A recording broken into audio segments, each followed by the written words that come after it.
Assalamualaikum. Budak ni selalu sangat minta jajan. Jajan. Okey, hari ni bawa dia dekat satu kedai yang penuh dengan jajan. Tidurlah dengan jajan.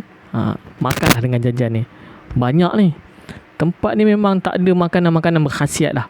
Memang tengok. Ini dia. Memang banyak lah snack-snack, keropok dan sebagainya. Okey.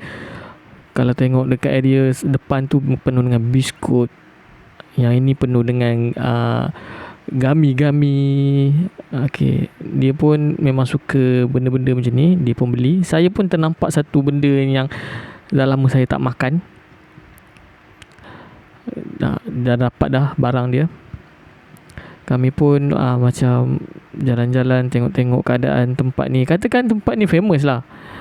Saya pun try makan buah yang disira dengan gula ni. Apa nama dia? Lupalah saya kan.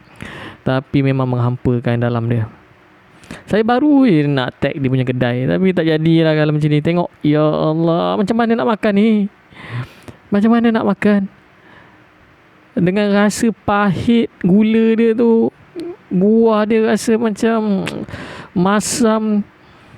Saya tak tahu. Saya dah lupa harga dia berapa. Memang agak mahal rasanya. Memang tak memuaskan lah beli. Walaupun kedai dia besar. Tengok tu dengan plastik dia. Memang saya akan beli jajan anak saya kedai runcit biasa je lah.